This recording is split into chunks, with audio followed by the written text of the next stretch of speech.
Assalamualaikum warahmatullahi wabarakatuh. Pengurusi yang pertama ialah dengan berkaitan dengan pusat 70 juta pusat negara. Saya pernah membangkitkan di persoalan ini ketika Menteri Wilayah yang dulu masih lagi bertugas tentang nasional, keperluan keperluan dan keutamaan pusat negara ini dilaksanakan negara ini di bidang tanah seluaskan di atas sebidang tanah seluas 6 hektar. Waktu itu Dewan ini telah pun meluluskan peruntukan sebesar 20 juta soalan dan terhadap soalan yang saya juga yang saya ajukan bahawa saya diberi faham bahawa pusaran negara itu adalah satu kawasan yang akan dibangunkan 500 unit lubang dulu untuk 250 VIP muslim, kebumikan VIP 250 lagi kebumikan VIP lagi untuk kebumikan VIP bukan muslim. Dan ada sedikit seni benanya landscape itu, dan itulah yang dimaklumkan butiran tadi untuk meluluskan pula kita jumlah untuk meluluskan pula projek di 70 juta projek di bawah pusaran negara di bawah Jabatan Perdana Menteri dan agensi pelaksananya ialah Dewan Bandaraya Kuala Lumpur. Berhujah waktu berhujah tempoh hari saya kemukakan bahawa semakin kekurangan kawasan hijau, kekurangan kawasan hijau untuk rekreasi keluarga dan sebagainya. Tapak cadangan di pusaran negara lagi yang akan dilaksanakan sekitar kawasan Tubagan, termasuk di dalam masuk di dalam kawasan sekunder atau secondary jungle yang boleh mengekalkan kehijauan namun lumpur. Namun apabila angka 70 juta ini untuk 900 kubo untuk 500 kubo, satu kubo ini sudah jadi 140 ribu, ini sudah jadi 120 ribu satu kubo. Pengurusi menasabah kubo apa ni? Ada ekon ke? Malaikat tak boleh masuk atau kubo ni malaikat tak boleh masuk? Tanya masuk akal ni. Ini dah tak masuk akal ni. Apakah dari sudut keperluan kita perlu? Adakah dari sudut tinggi kita perlu? Tidak. Tidak.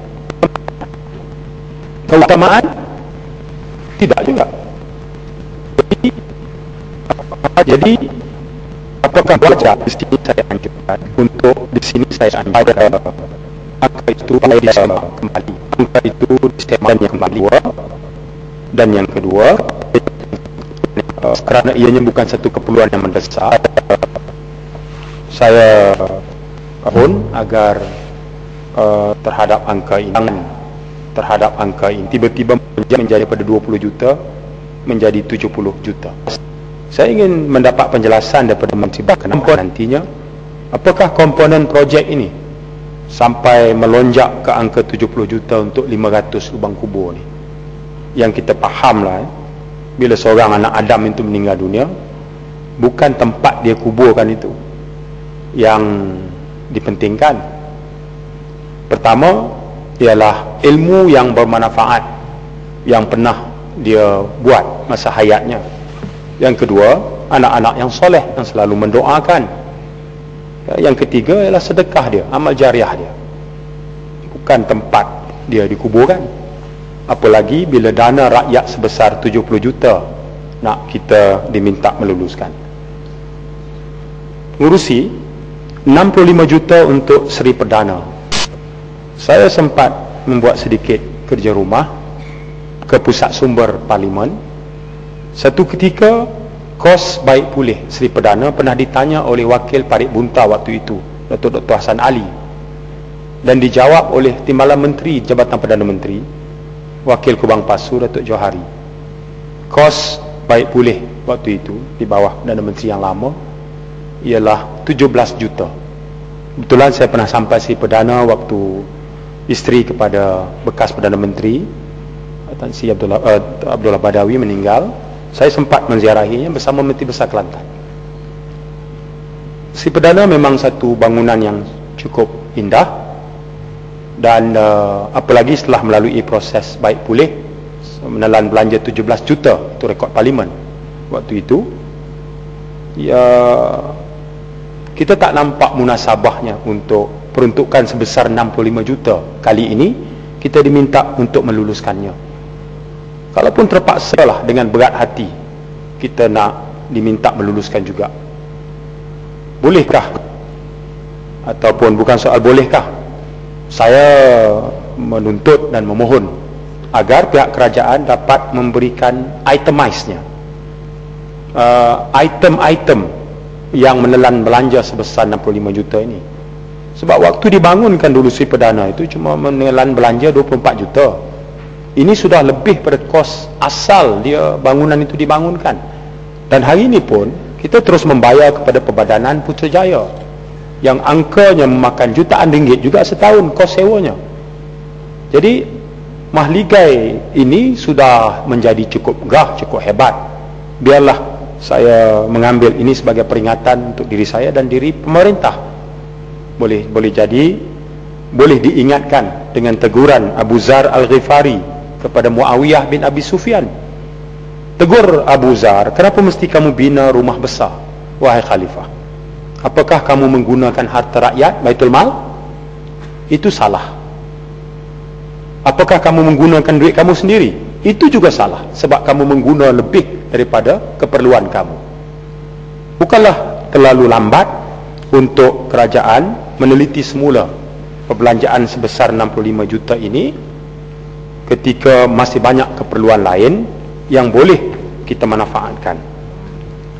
Pengerusi, saya juga ingin memilih untuk menyinggung soal Jabatan Kemajuan Islam 05000, ya, termasuk 050800 Jakim Sarawak. Yang pertama, di Masjid Negara, Tan Sri, Datuk Pengerusi, ada kelas dewasa untuk kita belajar agama, kelas hujung minggu.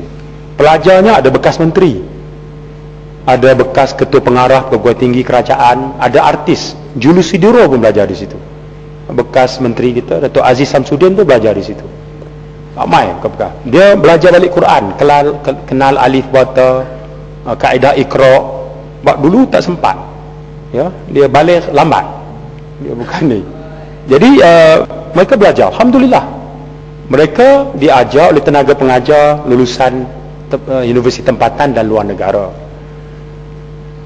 Malangnya Datuk Pengerusi, allowance tenaga pengajar tu tak dibayar. Kalau bayar pun lambat. Bukan banyak mana pun allowance mereka. Saya bersembang dengan ustaz-ustaz ni, katanya 700-800 saja allowance-nya.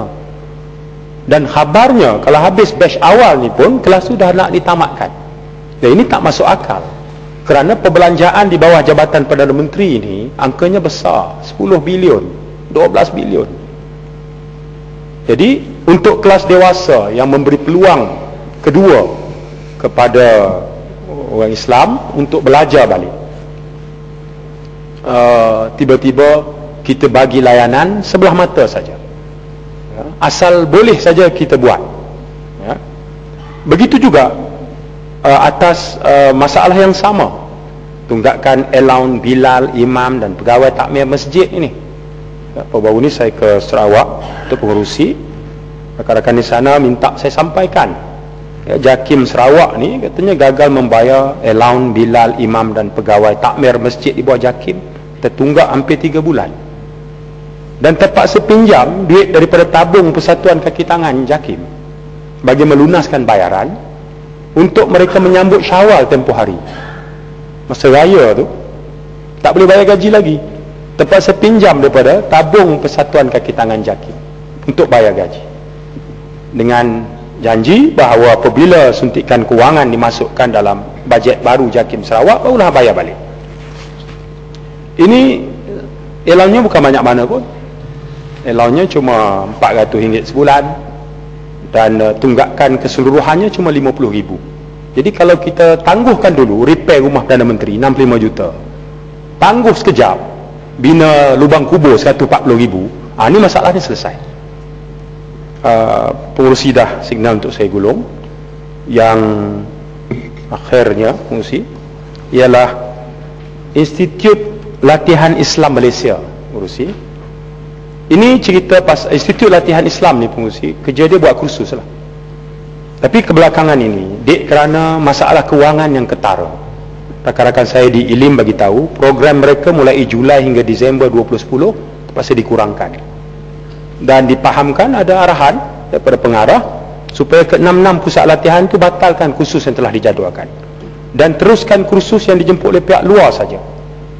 Dan saya dipahamkan sasaran kursus 16 hingga 20 tahun itu tak dapat dipenuhi. Sekarang dihadkan pada 7 hingga 12 saja. Ada 6 pusat bahasa, semua kursus dah dibatal. Pusat Al-Quran dan ilmu teras, ini semua kursus dalaman saja. Ya, kursus dalaman semuanya dibatal kecuali kursus di Sabah Sarawak atas permintaan JAKIM. Pusat Ekonomi dan Kewangan Islam, cuma 2 program. Pusat Pengurusan dan Undang-Undang Islam, 1 program.